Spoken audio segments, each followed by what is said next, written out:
Here's my informative here's my informative speech, and this is my audience.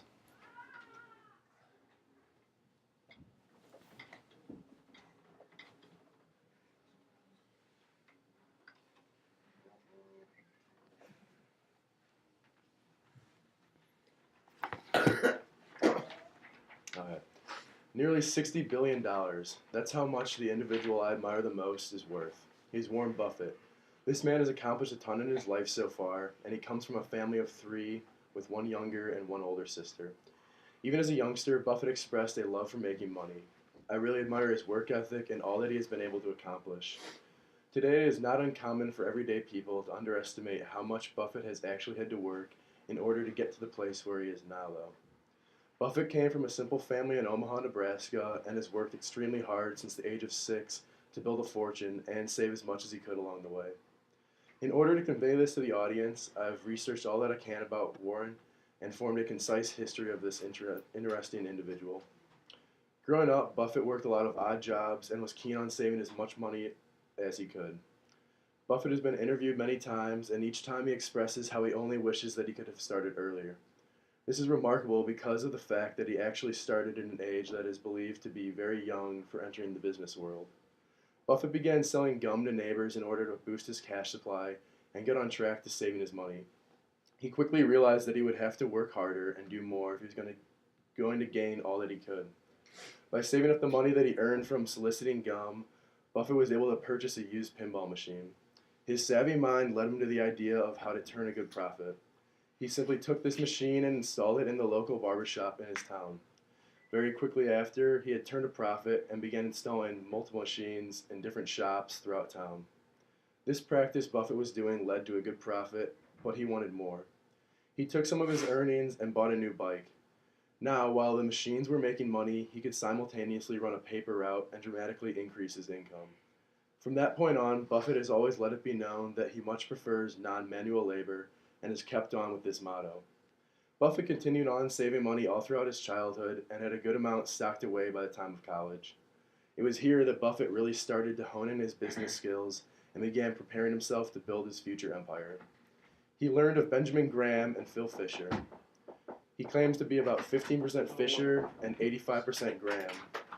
Buffett loved to get his hands dirty and do all possible that he could to learn from his two mentors. A few years into college, he learned that both men taught at Columbia Business School. He finished up his Bachelor's of Science in Business Administration at Nebraska and then enrolled in Columbia Business School. There, he earned his Master's in Economics. He also made it a habit of repeatedly following up with secretaries in order to get even just a quick meeting with Graham. Finally, after many tries, he got through and ended up being offered a job with just a $12,000 base salary. Today, Buffett says he would have taken this job for free because he really just wanted to learn all he could from his hero and gain knowledge through first-hand experience. He stayed with Graham for a short period and then went out to try out the newfound knowledge. It is important to keep in mind that all of these accomplishments up to this point happened very early on in the scheme of Buffett's life. This has been merely his childhood and just barely past his adolescence. It was during his middle age that Warren accomplished the feats that stand out today. So, Buffett was eager to practice the new methods of investing he had learned, but he knew he would have to generate cash for investment capital, so he decided, which he regrets today, to open up a textile mill. He opened Berkshire Hathaway Textile Mill in 1962, and it wasn't that Buffett was a bad manager. Instead, he had attempted to burst into a field he really knew very little about. He was wired to manage money, not run a mill. To date, Buffett regrets ever having been associated with the mill and wishes that he would have done something different. Eventually, he closed down the mills and used the cash from this transaction to open what is known today as Berkshire Hathaway. As you can guess, this started out much smaller than what Berkshire is today, and the reason for this is that it takes time and proof to convey to people that you actually are as good at managing and allocating capital as you say you are.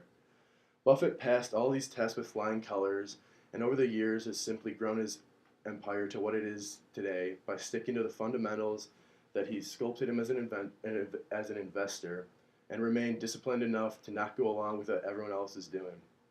Another thing that I want to bring up is the difference between day trading and the type of investing that Buffett does. Day trading involves constant watch over a company and uses different formulas to try and manipulate the behavior of the stock market each day. This method is much more speculative than how Buffett goes about things. However, day trading can still produce a huge gain even if the stock price goes up by less than a penny. When dealing with very small numbers, as in the world of day trading, it is easy to go up by over 100% very quickly. It is possible to put in a small or large amount of money and come out doubling or multiplying your principal by double-digit folds. If Warren's history is studied even briefly, it quickly becomes evident that his business qualities were instilled at a young age, and he has stuck with them through today. He is a man that started out with very little and decided that he wanted to climb up the ladder of success. From selling gum to strategically placing pinball machines, and then going on to riding a bike on a paper route, Buffett was cruising down the business road as a youngster.